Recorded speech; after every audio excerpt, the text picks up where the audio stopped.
Chers frères, je vous dis la vérité. Beaucoup de femmes, alléluia,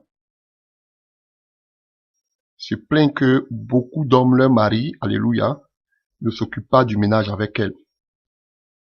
Alléluia. Et chaque fois que leur mari leur demande leur femme leur demande de les aider, ils ont toujours des paroles choquantes pour les blesser et consorts. Alléluia. Vous pouvez, l'homme est le directeur, on a dit, du jardin d'Éden.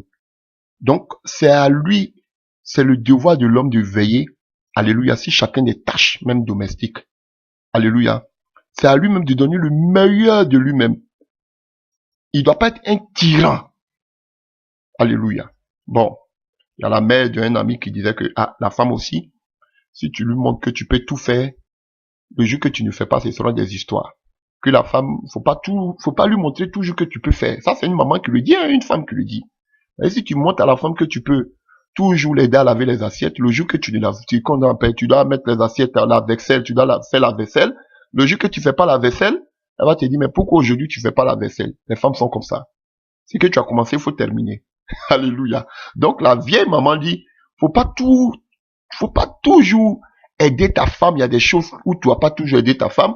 C'est parce que si tu l'aides toujours, ce sera quelque chose qui sera perpétuel. Le jour que tu ne le fais pas, ce sera des histoires. Pourquoi tu as fait hier, aujourd'hui, tu ne veux pas le faire? Alléluia. Bon, ça à chacun de juger. Ce n'est pas biblique ce que je dis. Voilà. Donc ça à chacun de juger. Nous continuons. Avant de continuer sur d'autres passages aussi, ce que je vous ai dit par rapport à l'aide. Alléluia. La femme est une aide. Mais il y a des gens qui se comportent comme Adam étant seul dans le jardin. Maintenant, Ève est là.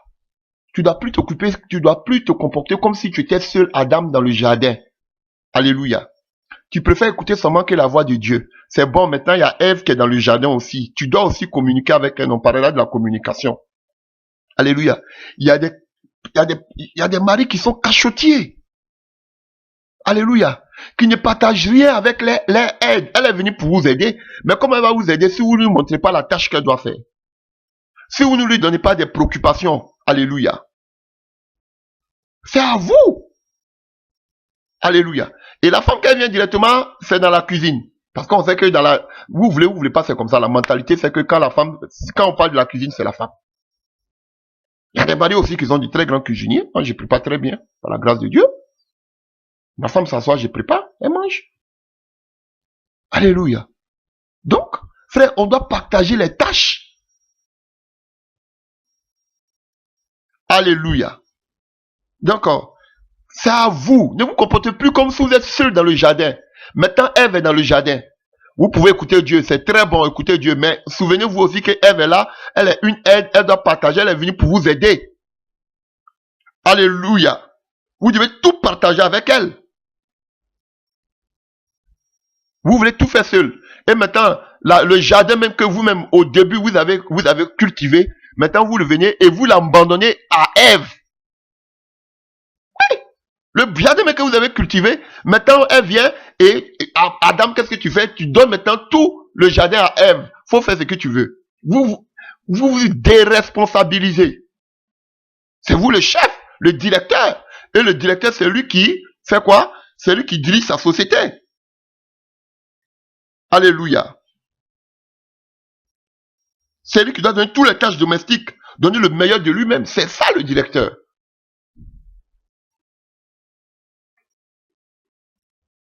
On va continuer.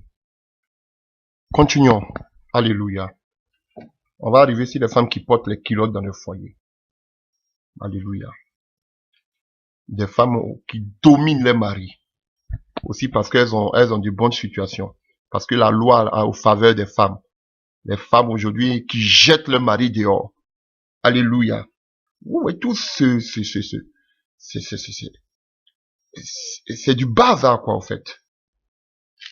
Deutéronome 6. On va parler du rôle aussi de l'homme. Il y a beaucoup de choses à dire sur l'homme. On a beaucoup de choses à dire. On va aller rapidement. Alléluia. Un passage que vous connaissez déjà. Deutéronome 6 à partir du verset 4. Écoute Israël, l'Éternel notre Dieu est le seul éternel. Tu aimeras l'Éternel ton Dieu de tout ton cœur, de toute ton âme et de toute ta force, et ses commandements que je te donne aujourd'hui seront dans ton cœur. Tu les inculqueras à tes enfants et tu en parleras quand tu seras ou dans ta maison. Alléluia. Vous voyez? Donc, ici, on voit que dans d'autres versions, on va parler de éducation. Donc, le père a cette charge d'éduquer sa famille, d'éduquer sa femme, d'éduquer ses enfants. Alléluia. Nous en parlerons lorsqu'on parlera de qu'on appelle de l'éducation des enfants. Le père a le droit, c'est lui qui doit éduquer.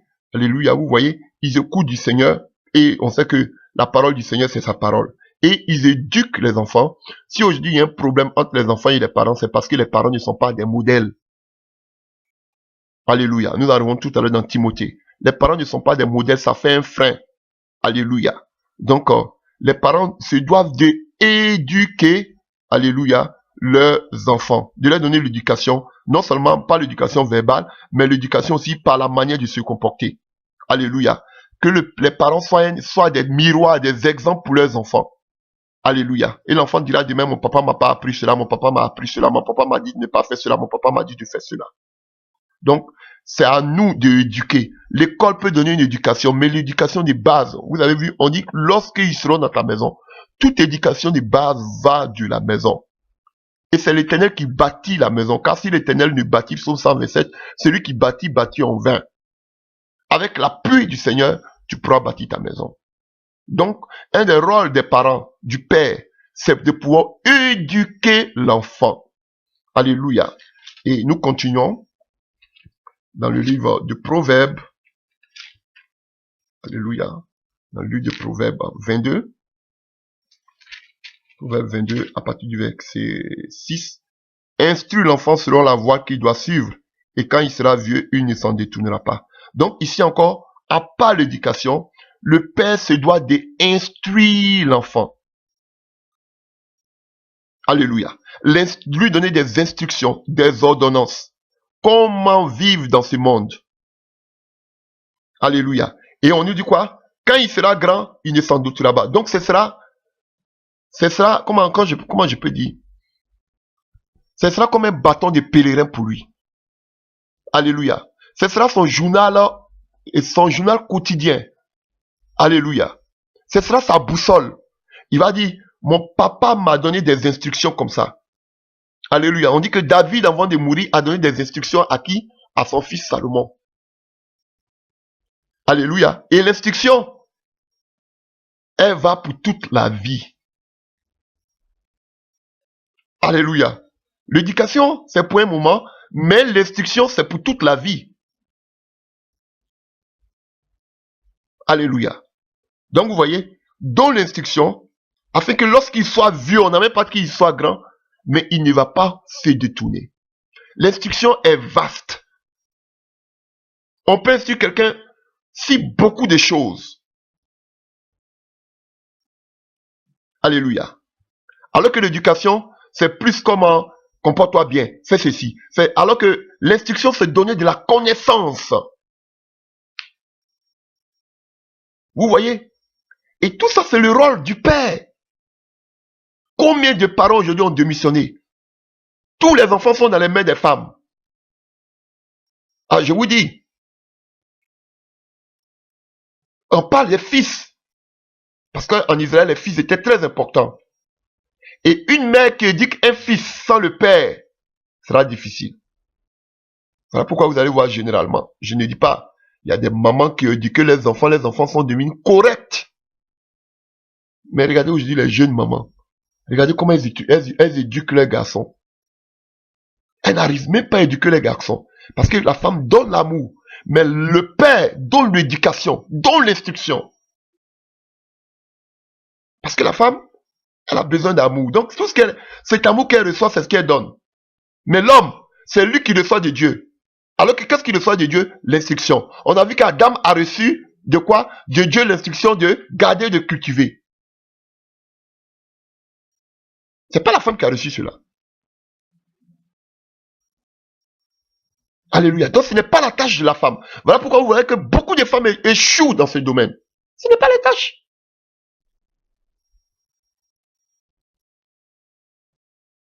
Alléluia. Et je vais poster bientôt une vidéo sur l'éducation des enfants qui m'a déchiré le cœur. Je ne demande pas à ce qu'on frappe les enfants. Je ne suis pas de la violence. Non, loin de là.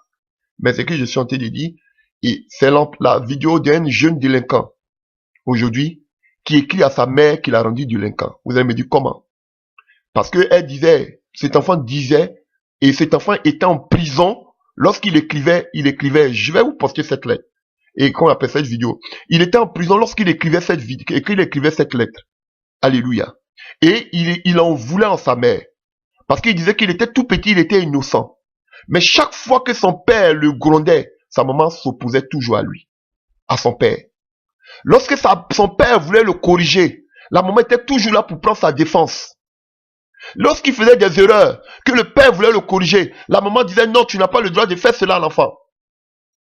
Alléluia. Et il dit à sa maman, te souviens-tu qu'un jour je suis allé voler dans un magasin et que je suis venu, pendant que mon papa cherchait à me frapper pour me dire pourquoi j'ai fait ça, je ne veux pas que tu le fasses, tu t'es opposé.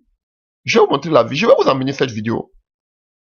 Et tu as même chassé papa de la maison parce que papa voulait me donner une éducation. J'étais un enfant, je ne comprenais pas les choses.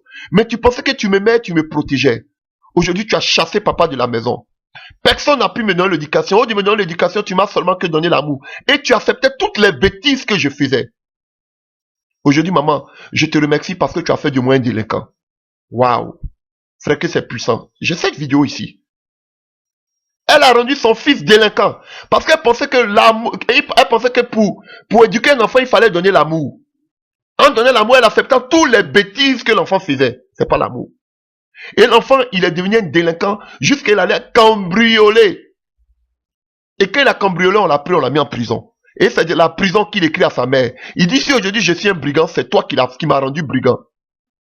Et elle, il écrit à la fin, ton fils, le délinquant. Vous voyez? L'amour est différent de l'éducation.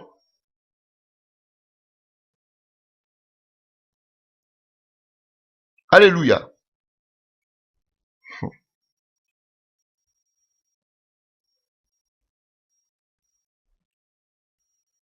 Continuons. Alléluia. Proverbe 13, Proverbe 22, toujours, à partir du verset 15. La folie est attachée au cœur de l'enfant, et la verge de la correction l'éloignera de lui. Alléluia. Le père a la responsabilité de corriger son enfant. On parle d'éducation, on parle d'instruction, on parle de correction. Je ne demande pas de frapper vos enfants, les faire mourir. Loin de là. Parce que quand tu aimes ton enfant, tu lui veux du bien. Alléluia. Ne déposez pas vos courroux sur les enfants. Non. L'enfant, c'est un être humain. On parle avec lui. Alléluia. Voilà. Donc, si le fait de donner une fessée, ça prouve que tu n'es pas chrétien, bon. Alléluia. Quand nous prenons Proverbe 23, Alléluia, à partir du verset 13, on nous dit, n'épargne pas la correction à l'enfant. Tout ce que l'enfant peut faire ne peut pas être juste. Alléluia. Tu dois le corriger dans l'amour. Pas pour le tuer, pas pour lui faire du mal. Alléluia. On dit, si tu le frappes de la verge, il ne mourra pas. Bon, nous devons dire la verge, c'est la parole. Alléluia. Ok, parlez avec vos enfants. Je suis pour. Enseignez-lui là qu'on appelle la sagesse. Quand, mon fils, si ton cœur est sage, mon cœur à moi sera dans la joie. Alléluia. Donc c'est à nous d'enseigner la sagesse. Alléluia, à nos enfants. Alléluia. Nous partons maintenant dans la nouvelle alliance, dans le livre de Matthieu 7. Alléluia, à partir du verset 9. Lequel de vous donnera une pierre à son fils qui lui demande du pain, ou il demande du poisson, lui donnera-t-il un serpent? Si donc méchant que vous êtes, vous savez donner de bonnes choses à vos enfants, en combien plus forte raison, votre Père qui est dans les cieux donnera-t-il de bonnes choses à ceux qui lui en demandent? Alléluia. Vous voyez? Donc, le rôle d'un papa, c'est de pouvoir aux besoins de ses enfants. Pouvoir aux besoins. Alléluia.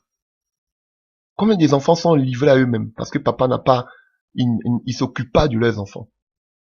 Si aujourd'hui il y a plein d'enfants délinquants, c'est parce que les parents ont démissionné. Alléluia. Pourquoi l'enfant va voir ailleurs? Parce qu'il n'a pas un pain à manger à la maison, parce qu'il n'est pas satisfait.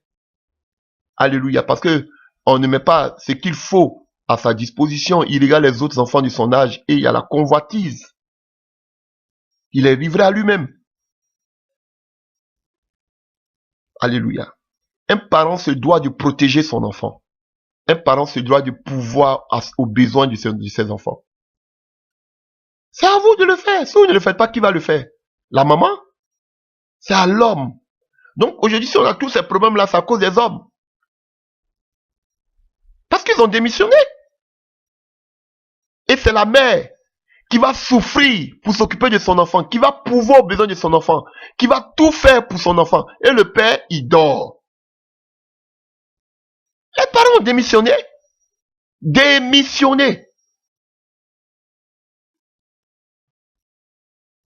Alléluia. S'ils ont démissionné comme ça, c'est pas un compte bancaire ils vont ouvrir pour leurs enfants. Oubliez cela.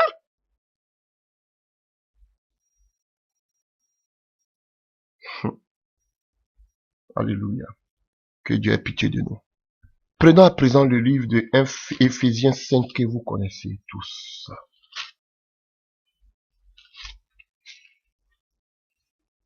Alléluia. À partir du verset 22. Femmes, soyez soumises à vos maris comme au Seigneur, car le mari est le chef. Alléluia. Qu'il fallait de la femme, comme Christ est le chef de l'Église, qui est son corps et dont il est le sauveur. Or, de même que l'Église est soumise à Christ, les femmes aussi doivent être à leur mari en toutes choses. Alléluia. Marie, alléluia. Donc ici déjà, on nous parle encore du rôle de la femme et de l'homme. On nous dit ici que la femme doit être soumise à son mari. Et on nous dit aussi que l'homme est le chef. Si le corps là, il n'a pas deux têtes. Alléluia. Des femmes qui portent la culotte. Des soi-disant chrétiennes qui parlent d'émancipation, égalité des chances, égalité des droits avec l'homme. C'est vrai, je suis d'accord. Puisque vous êtes un avec l'homme, pourquoi vous ne pouvez pas avoir les mêmes droits que l'homme? Vous pouvez avoir tous les droits avec l'homme.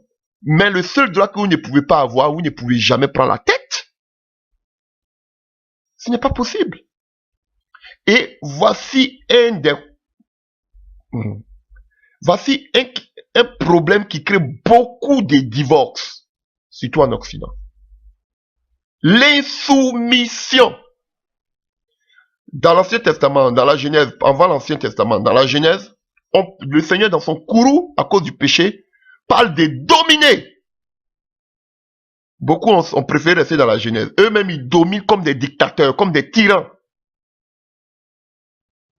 Alléluia. La femme n'a pas de mot, un mot à placer. Alléluia. Et ici, Paul encore plus souple, il parle de soumission.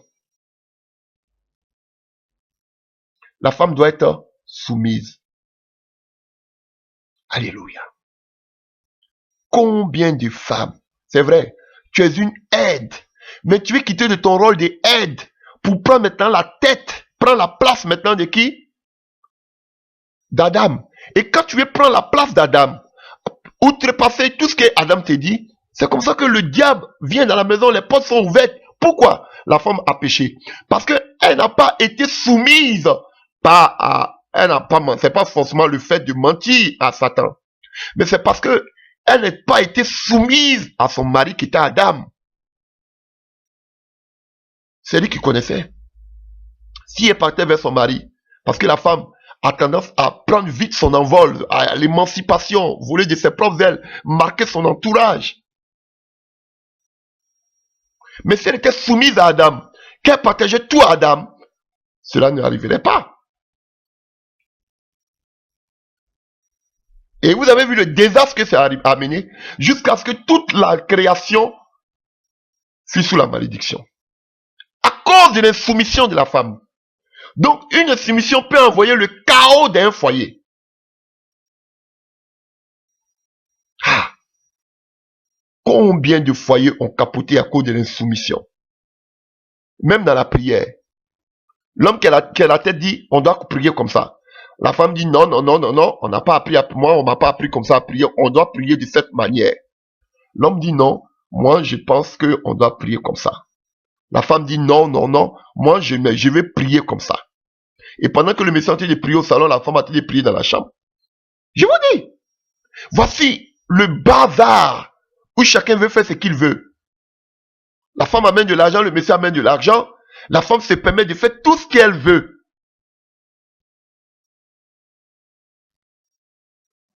Alléluia. Et d'autres même, avec le, qu'on appelle ce système, le diable brise des foyers. D'autres se disent que si elles sont, et qu'on appelle des mères abandonnées avec des enfants, elles vont plus gagner d'argent. Vous voyez, la poursuite qu'on appelle du matériel. Elles préfèrent chasser les maris hors de la maison pour rester avec les enfants pour avoir plus d'allocations, d'aide financière. Voici la sorcellerie. Et vous voulez me comparer vos couples d'aujourd'hui modernes avec le couple des anciens. C'est le jour et la nuit.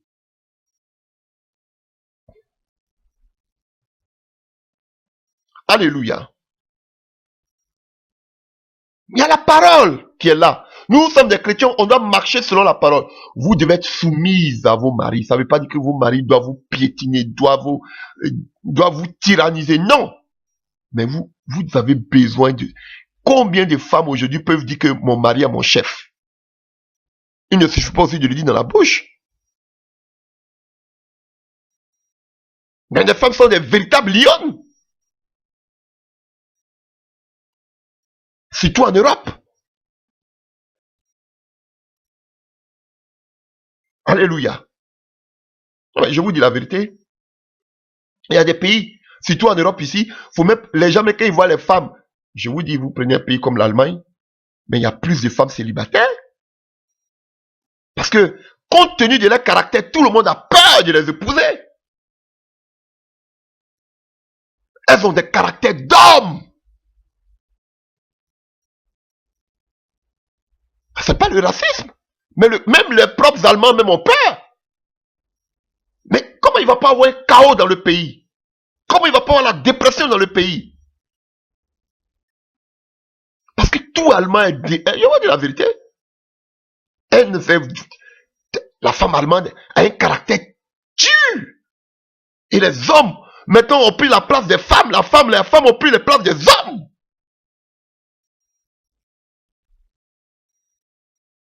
Ce sont des réalités. L'insoumission.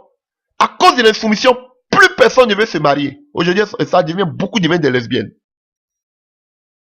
Parce que quoi? Elles développent cette tendance qu'elles sont hommes. Elles aussi, elles font les mêmes choses que les hommes.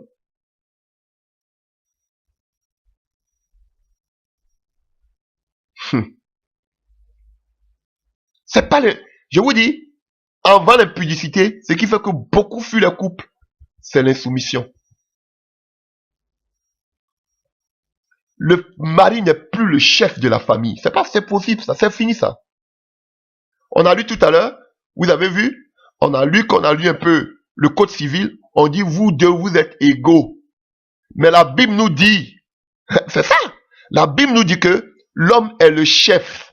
Mais le code civil va vous dire que vous êtes égaux. Vous êtes égaux. On sait que vous formez une seule chair, mais la Bible dit qu'on forme une seule chair, vous allez continuer. L'homme quittera son père et sa mère, s'attachera à sa femme. Mais on nous dit que l'homme est le chef, malgré que vous êtes toujours un. C'est la vérité biblique. À toi d'accepter maintenant, c'est que, voilà pourquoi beaucoup considèrent maintenant le mariage civil. Donc ça veut dire, si vous considérez le mariage civil plus que la parole de Dieu, ça veut dire qu'il faut, vous faites maintenant obéir à ce qu'on appelle le code civil dit. Et le code civil dit que vous êtes même chose, il n'y a pas quelqu'un qui commande son ami. Alors que la Bible dit que l'homme est le chef. Ah. C'est ça, mes amis. Prêchons la parole. Ne prenons pas les coloquins sauvages pour mélanger à la parole. Et il y a beaucoup qui ont laissé la parole, qui veulent vivre maintenant à l'occidental, qui veulent vivre maintenant selon les lois occidentales, selon la loi civile. Ok. Du coup, on met la parole de côté.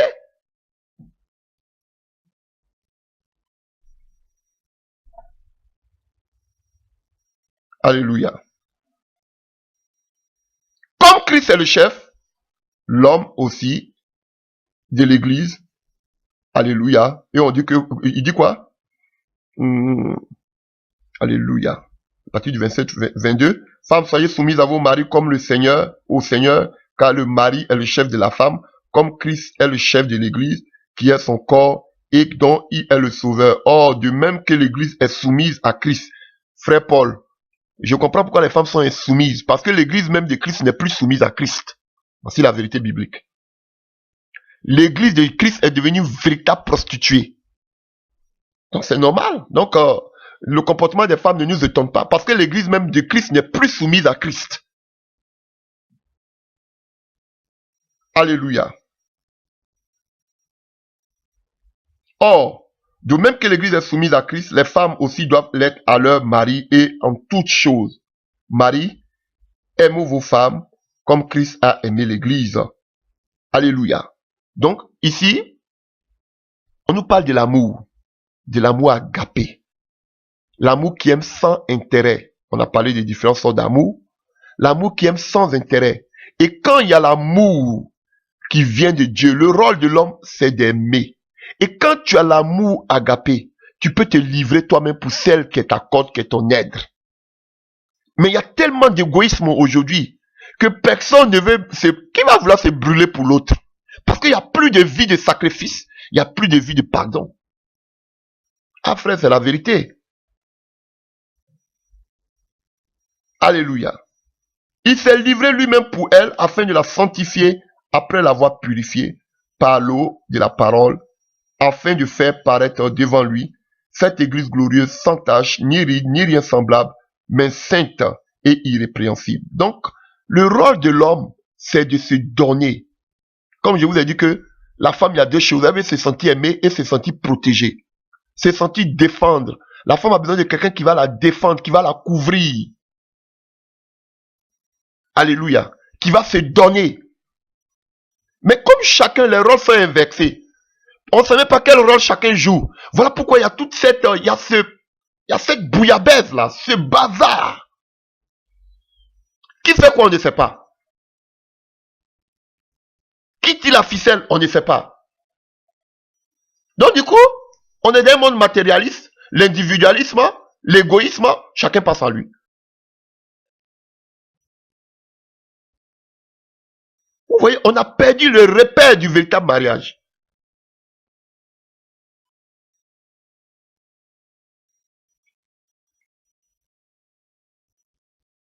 C'est ainsi que les maris doivent aimer leur femme, comme leur propre corps. Celui qui aime sa femme s'aime lui-même, car jamais personne n'a haï sa propre chair. Mais il a nourri, vous voyez. Le rôle de l'homme, c'est de nourrir son corps, sa femme. Voilà que ça, on revient ici encore. De nourrir sa femme et de faire quoi? Et prendre soin. Parce que vous nourrissez votre corps, vous prenez soin de votre corps. Donc c'est de la même manière que vous devez prendre soin de votre femme et aussi de quoi? De pouvoir ses besoins. Mais si c'est la femme maintenant qui doit pouvoir ses besoins, c'est normal qu'elle porte la culotte. Si c'est la femme qui doit se nourrir elle-même, c'est normal qu'elle porte la culotte. Ah, frère, voici la réalité. Alléluia. Comme Christ le fait pour l'Église, parce que nous sommes membres de son corps, étant de sa chair et de ses os, c'est pourquoi l'homme quittera son père et sa mère et s'attachera à sa femme et les deux deviendront une seule chair. Ce mystère est grand, je dis cela par rapport à Christ et à l'Église du reste, que chacun, voici la conclusion, que chacun de vous aime sa femme, pour l'homme, comme lui-même, son propre corps. Si tu aimes ton propre corps, faut voir tout ce que tu fais pour entretenir ton propre corps. C'est de la même manière que tu dois faire aussi ce sacrifice pour ta femme, qui est une partie de toi, et que la femme respecte son mari. Vous voyez qu'on parle de soumission, on parle du respect. Frère, beaucoup d'hommes sont blessés parce qu'ils n'ont pas de respect.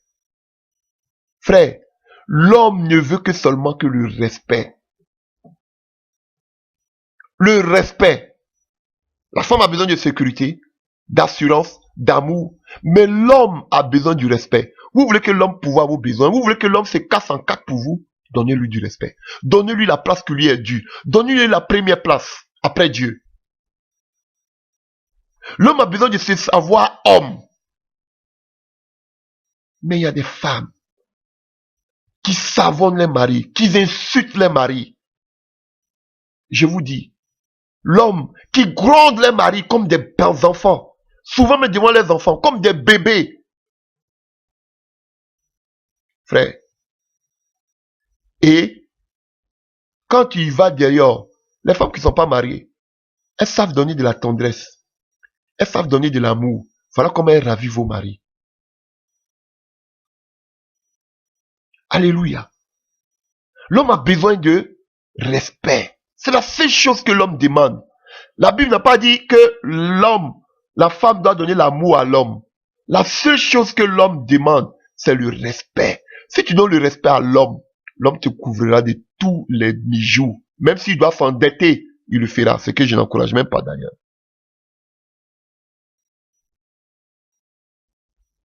Alléluia. L'homme a besoin du respect. La femme a besoin d'amour. Nous, on doit aimer nos femmes. Mais en retour, nous, on a besoin du respect de nos femmes. Les femmes ne nous respectent pas. Est-ce que les femmes respectent les hommes? Et Pierre va le dire, on va lire Pierre tout à l'heure, jusqu'à même, et on voyait Sarah qui appelait Abraham son Seigneur. Frère, c'est la vérité, ma soeur. Respect. Vos bouches sont des WC publics. Vous parlez mal, vous blessez. Mais quand on vous donne une petite parole, vous commencez à pleurer. Bon, on va lire Pierre tout à l'heure. Donc, la femme a besoin d'amour. L'homme a besoin de respect. Alléluia. Donc, cher frère, je vais te dire, regarde les femmes. Quand tu vas prendre une femme, tu vas aller avec elle. Si toi, tu ne travailles pas, tu ne pourvois pas à ses besoins. Tu vas aller avec elle chez un de tes amis. Elle va voir que le monsieur, il travaille. La femme est contente, est heureuse. C'est comme ça qu'elle convoite vos amis. Parce qu'elles savent que voici des hommes au moins qui travaillent pour pouvoir aux besoins de leur famille. Mais si vous ne faites pas cela, elles convoitent les autres. Et c'est comme ça que les femmes couchent avec les maris des autres personnes. Tout simplement par quoi? Par jalousie. Parce qu'elle ne trouve pas. C'est vrai que la femme doit se contenter de ce qu'elle a, mais elle veut voir que l'homme pose au moins le pas. Que l'homme se dégoûte. Il fait ce qui est en son pouvoir. Même si ce n'est pas des millions qu'il amène. Alléluia. Donc, nous continuons. Alléluia. Et on peut même prendre le livre de 1 Corinthiens 11. Alléluia. À partir du verset 3. Je veux cependant que vous sachiez que Christ est le chef de tout homme et que l'homme est le chef de la femme. Vous voyez, l'homme a été tiré de Dieu et la femme a été tirée de l'homme. Alléluia. Je voudrais dire quelque chose. Quand on parle de soumission, on ne dit pas que la femme doit être soumise à tous les hommes. Rectificatif. Alléluia. Pas rectificatif, mais je veux tout simplement, alléluia, lever l'équivoque.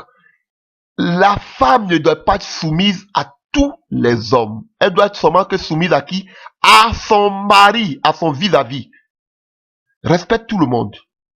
Le respect est mutuel. Alléluia. Mais on ne te dit pas de te laisser dominer par tout le monde. Même ton pasteur, non. Tu as le droit seulement de te laisser dominer, en parenthèse, par ton mari. Pas par tous les hommes.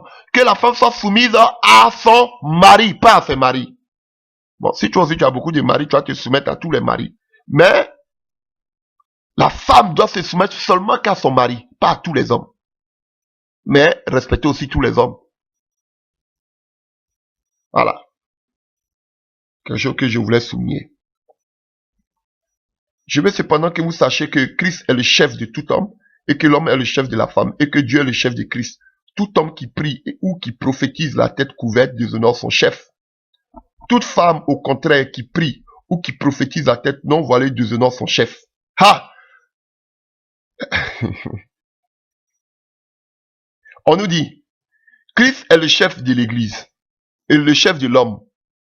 Et si l'homme prie son Dieu, la tête couverte, il déshonore qui? Son chef.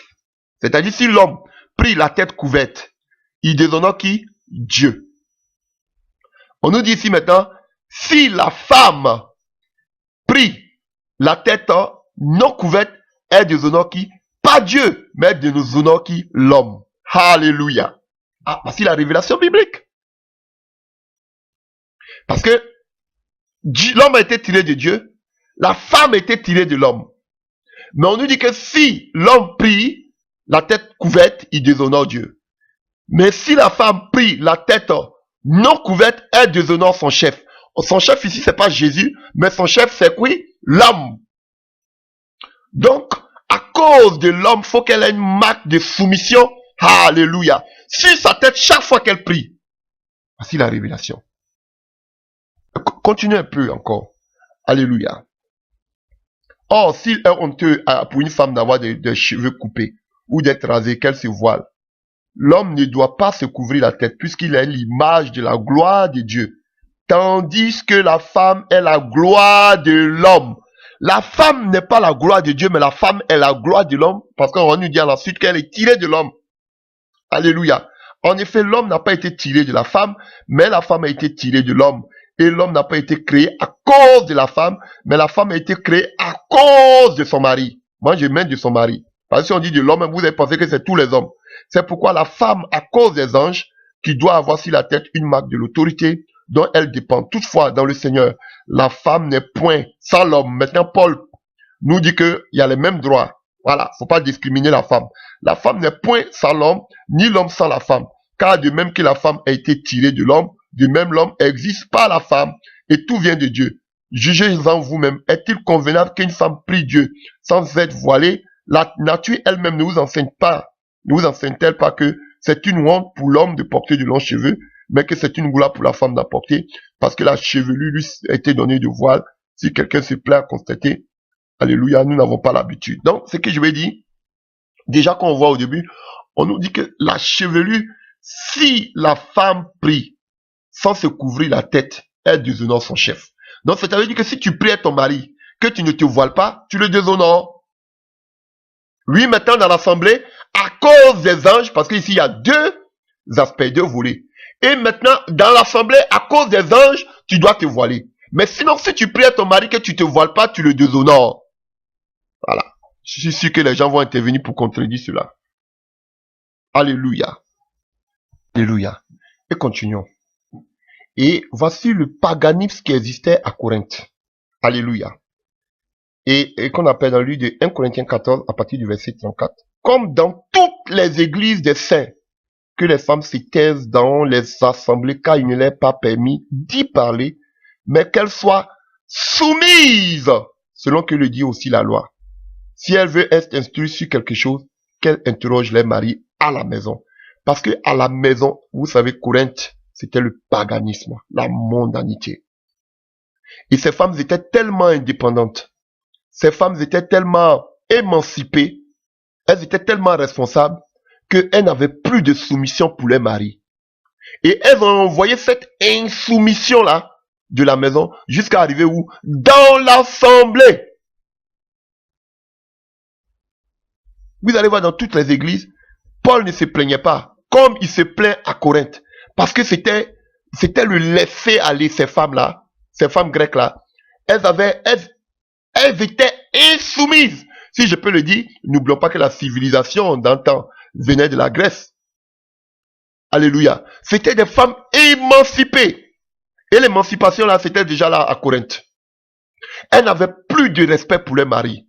Le manque de respect, l'insoumission, le manque de respect qu'elles avaient à la maison pour les maris. L'insoumission qu'elles avaient à la maison, elles ont envoyé cela à l'église.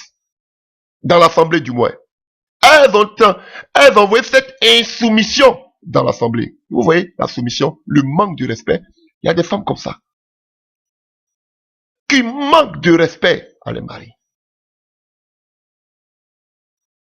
Et c'est un danger. Alléluia. Il n'y a pas quelque chose qui fait plus mal à un homme de savoir qu'il n'est pas respecté. Alléluia. Je vous dis la vérité. Il n'y a rien de tel. Parce que, son qu'on appelle, il se sent plus comme étant un homme. Alléluia. Alléluia. Donc, nous continuons. Alléluia. Nous continuons dans le livre de 1 Timothée. Il nous reste 2 passages pour que nous en finissons. Alléluia. 1 Timothée 2. 1 Timothée 2. À partir du verset 12.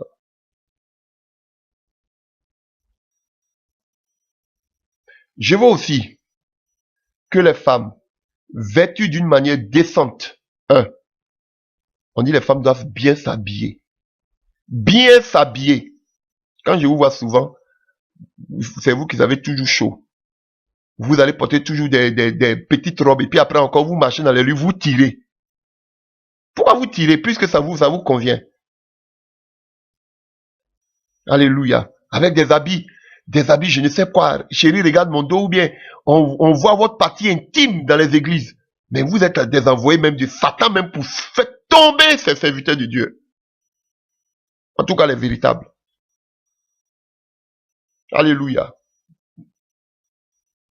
Habillez-vous décemment. Vous aimez aller dimanche à l'église pour aller montrer vos habits. Ça, c'est la femme, ça. Décente, avec pudeur et modestie. Ne séparant ni détresse, ni d'or, ni de perles, ni d'habits somptueux, mais qu'elle sépare de bonnes œuvres. On n'a pas besoin de votre apparence extérieure. Vous mettez des mèches qui tombent jusqu'à sur vos dos et vous allez dire que vous prophétisez. Abomination. Alléluia. Et ce Dieu que vous servez là ne peut pas vous dire que les mèches que vous avez mis sur votre tête là, d'enlever ça, que ça ne vient pas de lui. Dieu ne peut pas vous dire ça. Mais c'est vous qui prophétisez. Mèches qui descendent jusqu'à sur vos dos.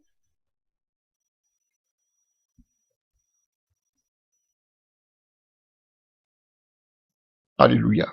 Comme il convient à des femmes qui font profession de servir Dieu. Vos bonnes œuvres. Que la femme écoute l'instruction en silence. La femme doit écouter. Écouter. Mais nos femmes n'écoutent pas. Alléluia. En silence avec une entière soumission. On parle encore de soumission. La femme a trop de problèmes avec la soumission. Je ne permets pas à la femme d'enseigner la doctrine, ni de prendre de l'autorité sous l'homme. Tout cela, c'est parce que la femme était insoumise. Vous voyez, on parle d'autorité, on parle d'insoumission. Tout cela, c'est pour ça, à cause de l'insoumission. Parce que les femmes étaient tellement insoumises qu'elles veulent même avoir l'autorité sur l'homme. Aujourd'hui, plusieurs femmes ont l'autorité sur l'homme. Alléluia. Alléluia. Attention. Quand on parle de l'autorité aussi sur l'homme, à quoi vous faites allusion? Moi, je pense qu'on parle de son mari. Alléluia. Parce que depuis ce temps, on est en train de parler de la femme et de son mari. Alléluia. Ça ne veut pas dire qu'aussi elle doit avoir l'autorité sur le mari d'autrui. Mais le respect doit être mutuel. C'est ce que moi, personnellement, je pense. Mais elle doit demeurer dans le silence. Car Adam a été formé le premier. Ève ensuite. Et ce n'est pas Adam qui a séduit. C'est la femme qui séduite, s'est rendue coupable de transgression. Mais elle sera néanmoins sauvée en devenant mère si elle persévère avec modestie dans la foi, dans l'amour et dans la sainteté. Alléluia. Alléluia. Donc, je voulais qu'on continue encore. Je ne vais pas m'attarder sur ce passage qui est vraiment polémique. Alléluia. Et nous allons aller dans le livre de 1 Pierre 3. Alléluia. 1 Pierre 3. Donc vous allez voir que tout ce qui incombe à la femme, on parle de la soumission. Le mari a plus de charges que la femme. Plus de charges. Voilà. On voit que la femme, elle a besoin d'être aimée. Alléluia. La femme a besoin d'être soumise. La femme a besoin d'assurance. Alléluia. Voilà. On va voir ce que aussi Pierre nous dit ici. Alléluia. Vous allez voir ce que Pierre nous dit ici. Et on voit que la femme est beaucoup attirée par les passes. Tout ce qui brille. Alléluia. Voilà. Donc, on a vu tout à l'heure, Paul a mentionné, et tout ce qu'il a mentionné, ce sont des choses extérieures qu'il a mentionnées. Les bijoux, les cheveux, les beaux habits. Ça, c'est la femme en question. Alléluia. Voilà. Les bling bling. Ça, c'est la femme. Alléluia. Et Pierre nous dit, je n'ai pas été attiré par ce genre de choses, mais de poser qu'on appelle, d'avoir de bons fruits, au fait. C'est ce que Paul nous enseigne. Nous allons prendre maintenant le livre de 1 Pierre 3. 1 Pierre 3, à partir du verset 1. Femmes, soyez de même soumises à vos maris. Encore la soumission revient. Ah, même les apôtres avaient des problèmes avec la soumission. Les femmes étaient trop insoumises. Aujourd'hui même, on n'en parle pas. Elles sont insoumises. Voilà pourquoi vous ne gagnez pas mari. Vous êtes trop insoumises. Ah, c'est vrai. C'est ça, il dit, vous ne voulez pas changer vos caractères là. Et maintenant qu'on va parler, ah, tu t'es marié, on ne divorce pas. Ah, ça là, mariage, si divorce, vous voulez faire entendre ça à tous les hommes. Mais changez vos caractères, soyez des femmes soumises. Pourquoi vous ne pouvez pas être des femmes soumises?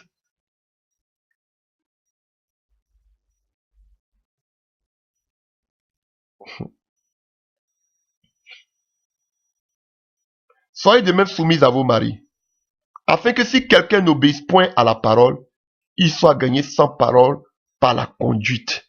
La femme a trop de problèmes avec la conduite. Savoir parler, savoir se comporter, l'amour des choses de ce monde. Elle a trop de problèmes avec la conduite.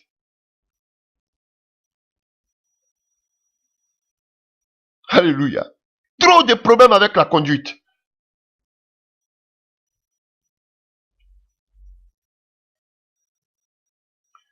Ils soient gagnés sans parole par la conduite de leurs femmes. Femme, dis-moi. Combien de femmes aujourd'hui ne disent pas à leur mari, aujourd'hui viens on va aller à l'église. Mais aujourd'hui qui gagnent leur mari par leur caractère, on peut les compter du bout des doigts. Celles qui gagnent leur mari à Christ par leur caractère, on les compte du bout des doigts. Vous êtes obligés toujours de faire des chantages à vos maris pour montrer aux autres aussi que vos maris sont là.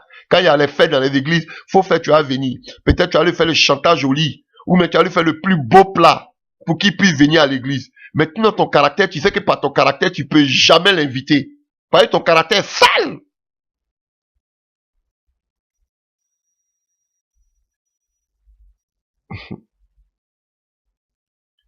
Alléluia. Que vos maris, ceux qui ne sont pas convertis là, alléluia, qu'ils soient gagnés à Christ par vos comportements, vos caractères. En voyant votre manière de vivre chaste et réservée. Ah, quelle femme qui vit tranquillement, simplement. Les femmes sont compliquées. Elles n'aiment pas la simplicité. Chaste, elles n'aiment pas.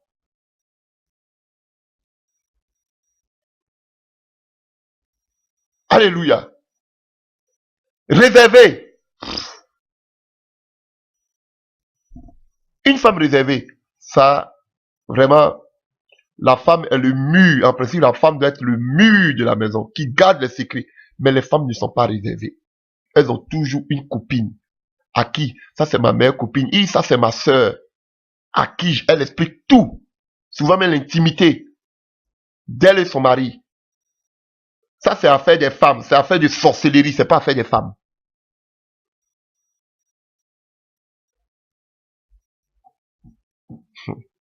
Alléluia. Elles parlent, ces femmes.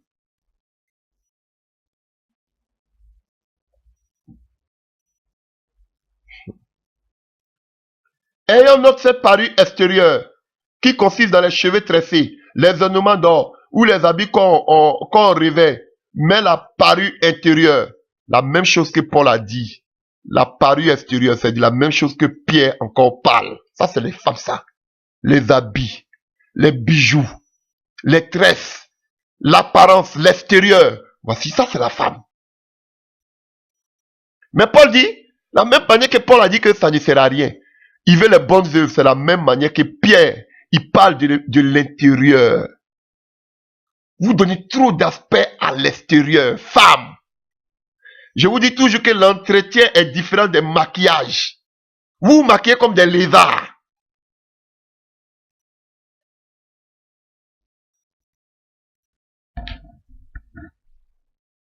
Alléluia. Si c'était bon, ils n'allaient pas parler de ça. Je vais voir des gens. Vous vous dépigmentez la peau à longueur de journée. Vous allez vous justifier. Si c'était bon, Paul n'allait pas parler de ça. Pierre n'allait pas parler de ça. Ça, c'est la parure extérieure. Et on me dit tout. Ah, Esther. Oui, on a vu comment Esther fait les choses. Paul et Pierre sont contre la parure extérieure. Vous pouvez être propre, soigné, sans vous habiller comme des je ne sais quoi. Et puis vous habiller mal, même les couleurs. Tu vas voir le rouge sur l'orange en plein soleil.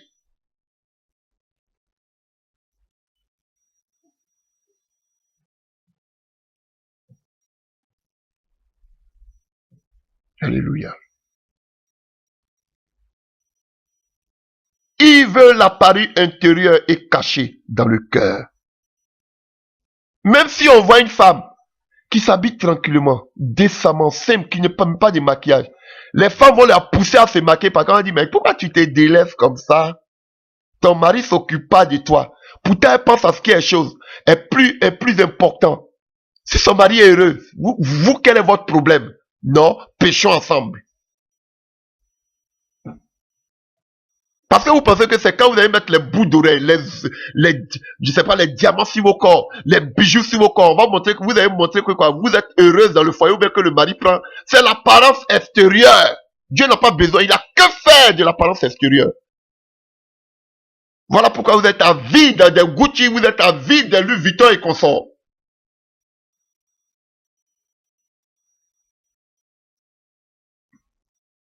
Vous vous dépigmentez comme des lézards.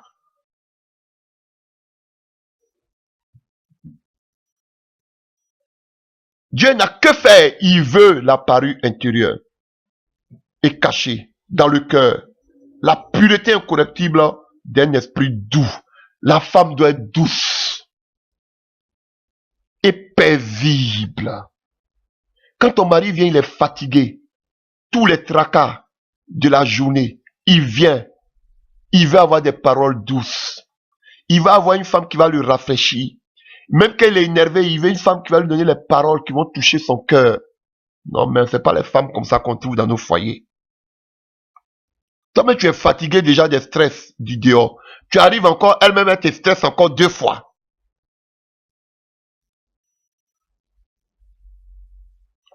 Je vous dis les femmes, ce n'est pas sorcier. C'est vous-même qui êtes votre sorcier. Par vos caractères. Alléluia. Vous voyez, quand Paul et Pierre parlent de la femme, ils parlent seulement de l'apparence. De l'extérieur. Et votre homme a-t-il de prendre tout son argent pour vous mettre, pour s'occuper de la famille, vous prenez votre argent pour les bijoux. Des choses inutiles. La femme doit bien s'habiller. La femme doit être bien se vêtir. La femme doit porter des bijoux. C'est écrit où?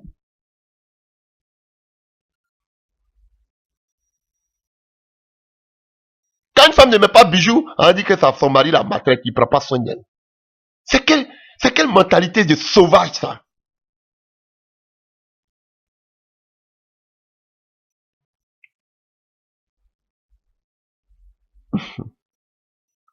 La pureté incorruptible d'un esprit doux et paisible, qui est d'un grand prix devant Dieu. Ce n'est pas vos bijoux qui sont un grand prix devant Dieu, mais c'est là un cœur incorruptible, un esprit doux et paisible.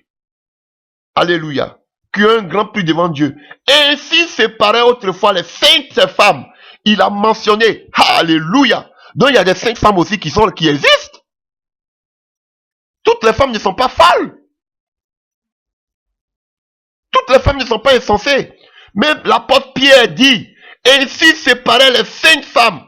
Pour être une femme sainte, voici les conditions. Tu ne dois pas te parler de ce qui est extérieur. Pour être une femme sainte, tu dois te parler de ce qui est intérieur. Alléluia. Une parure incorruptible, un esprit doux et paisible. Alléluia. Qui est d'un grand prix devant Dieu. Ainsi séparaient ainsi autrefois les saintes femmes qui espéraient en Dieu, soumises à leur mari. Alléluia. Le mot soumission encore réapparaît. On dit les femmes saintes. Pour être une femme sainte, tu dois être soumise. On dit même pas à Dieu. Tu dois être soumise à qui? À ton mari pour être une femme sainte. Oh Pierre, tu parles. C'était des femmes soumises. Nous sommes saints. Nous, on se sanctifie. Et puis vous êtes impolis. Vous manquez de respect à vos maris. Vous insultez vos maris à longueur de journée. Vous dites des trous à vos maris. Excusez-moi.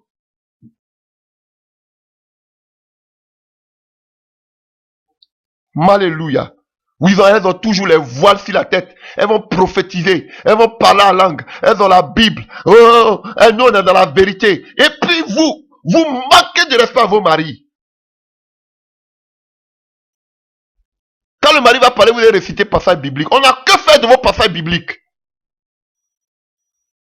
On veut le parfum qui sort de vous. On veut voir les fruits de la soumission.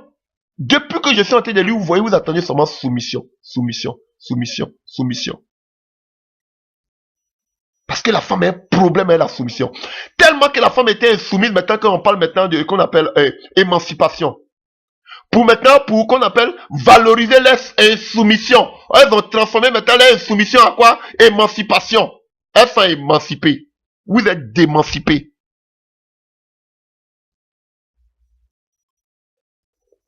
Vous voyez comment le diable est rusé?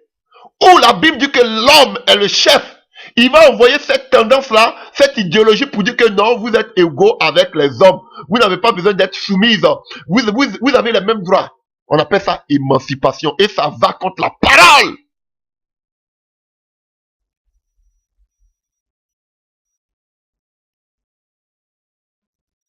Les femmes saintes, elles étaient soumises, douces, paisibles. Soumises à leur mari, comme Sarah.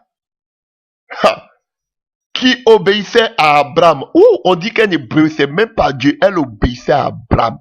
Attention, Abraham était l'homme selon la foi. Abraham était un homme qui craignait Dieu. On t'a pas dit d'aller obéir à quelqu'un qui ne croit pas à Dieu. Alléluia. Oui, tu dois obéir à lui. Mais quand je dis obéir, je n'ai pas obéi, je veux dire que il va te dire d'aller te prostituer, plutôt si tu vas aller te prostituer. Non. Abraham était un homme de foi. Mais je considère que vous devez vous marier dans le Seigneur. Même Abigail, alléluia, son mari était païen, mais elle était soumise à son mari.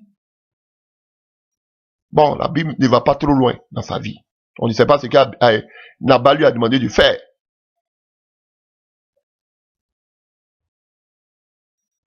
Alléluia. Il appelait son Seigneur. C'est d'elle que vous êtes devenus les filles, faisant ce qui est bien, sans vous laisser troubler par aucune crainte. Alléluia. Mais les femmes d'aujourd'hui, là, est-ce qu'elles sont vraiment sorties d'Abraham et de Sarah? Est-ce que vous appelez vos maris Seigneur? Alléluia. Marie, montrez à votre tour de la sagesse.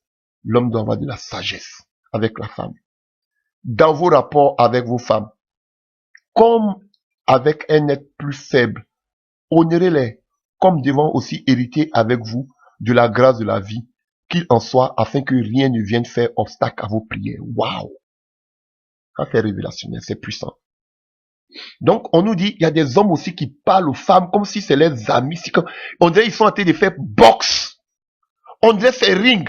Le monsieur crie, la femme crie, le monsieur crie, la femme crie. Mais c'est quoi? On dit, la Bible nous dit que c'est un sexe. La femme va parler, parler, parler, parler. Mais toi, tu es l'homme. Tu peux pas arrêter la femme de parler. C'est une grâce de Dieu. C'est un miracle. Mais la Bible nous dit, malgré sa grande bouche, La femme est un être faible. Faible. Le sexe le plus faible. Voilà pourquoi Dieu l'a emmené en second, après Adam. On doit avoir de la sagesse. Lorsqu'elle commence, c'est à toi l'homme de savoir déjà où elle va terminer. Lève-toi, va te coucher, ou bien sois un peu. Là, je vous dis la vérité. Mais quand les gens parlent même à la femme, et on dirait qu'ils sont en train de parler à un homme. La femme parle, mais quand un homme parle une seule parole, elle est blessée. Elle commence à pleurer. Donc la femme, malgré sa grande bouche, elle est une, comme Pierre le dit ici, elle est un sexe plus faible. Donc frère, ayez de la sagesse. Et la Bible dit que, Pierre nous dit que, pour ne pas que ça fait obstacle à nos prières dans la maison. Pourquoi? Parce que quand il y a un conflit, il n'y a plus de prière dans la maison. Ça fait des obstacles. Parce que vous devez être un. En fin de prier, vous êtes déjà un. Donc maintenant, s'il y a des problèmes, qu'une personne est blessée, alléluia, vous ne pouvez plus prier et voici une porte d'ouverture. Voilà pourquoi votre colère, le soleil ne doit pas se coucher sur votre colère. Alléluia.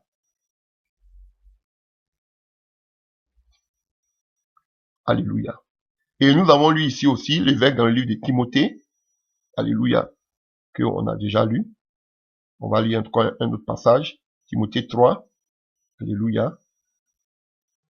On va finir par là. Timothée 3. À partir du verset 1, que celui qui aspire à la charge d'évêque désigne œuvre excellence. Il faut donc que l'évêque soit irréprochable. Donc, un mari, il doit être irréprochable. Quand on dit irréprochable, 2 points. Ça veut dire, on ouvre la parenthèse. Pour qu'un homme soit irréprochable, il doit être mari d'une seule femme. Voici le rôle aussi de l'homme. Alléluia. Il doit être fidèle à sa femme. Alléluia. Il doit avoir une seule femme. C'est ce que ça veut dire. Sobre, modéré, réglé dans sa conduite. Alléluia. Voici un homme. Voici le rôle de l'homme. Hospitalier. Il doit aussi être propre à l'enseignement. On ne parle pas seulement que des pasteurs. Alléluia. On parle que toi aussi, tu dois enseigner ta famille. Donc, si maintenant tu es un homme qui n'est pas chrétien, comment il va enseigner sa famille? En ce moment, la femme va prendre la tête. Elle va être la chef-tête. Donc, tu dois savoir enseigner ta famille. Il faut qu'il ne soit ni adonné au vin. Donc, les parents aussi, le père, pour montrer l'exemple aux enfants, il ne doit pas boire l'alcool. Alléluia.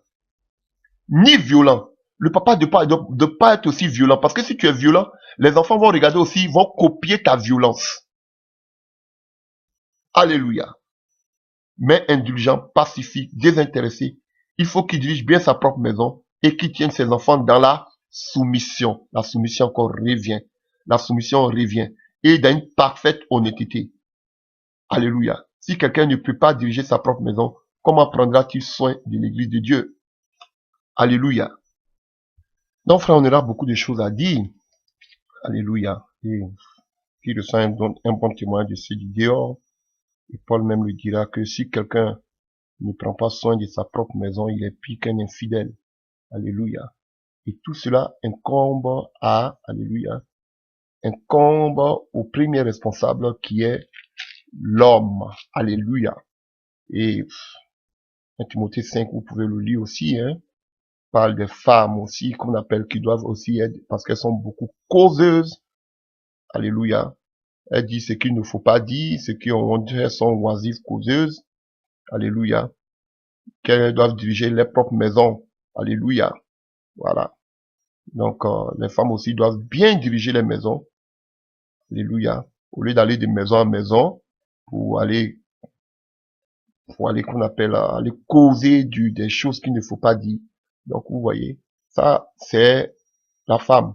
Donc, chers frères et sœurs, en quelque sorte, ce que je peux dire de la responsabilité de l'homme et de la femme, c'est que l'homme, Dieu lui a donné la responsabilité de gérer, la première responsabilité qu'on appelle, de cultiver. Dieu lui a donné toute la responsabilité d'éduquer, d'enseigner, alléluia, sa famille, de se souvenir, de prendre soin, alléluia, de sa femme, alléluia, que sa partie, sa moitié, alléluia, que son corps, alléluia. Et il demande d'aimer la femme, alléluia, comme Dieu à aimer lui-même sa femme, à aimer l'église du moins, et son épouse. Et vous allez voir, on parle ici de l'amour agapé, vous allez voir que quand tu aimes véritablement, alléluia, quand il y a l'amour qui vient réellement de Dieu, tu peux te comporter comme 1 Corinthiens 13 le dit. Alléluia. Le véritable amour, comme je l'ai dit, mais malheureusement, ce n'est pas cet amour qui prime aujourd'hui, qui prend la première place dans le cœur de toutes ces personnes, de tous ces chrétiens. Alléluia. Donc, pour récapituler, il y a une chose que je peux dire en ce qui concerne l'homme. L'homme est la tête. Alléluia. Il a besoin de donner beaucoup d'amour à sa femme. Alléluia. Comme lui-même, il aime son corps. Et ce que la Bible dit de la femme, c'est qu'elle doit être soumise à son mari. Alléluia. Donc, c'est ce que je peux dire, quel que soit ce que tu as, quel que soit ton niveau spirituel, quel que soit qu'on appelle ta profession, quel que soit le diplôme, le bagage intellectuel que tu as, tu dois reconnaître ta place. Alléluia. De femme. Alléluia. Voilà. Une fois que tu arrives, tu sais que tu es sous la couverture d'un homme. Tu sais que tu es une aide.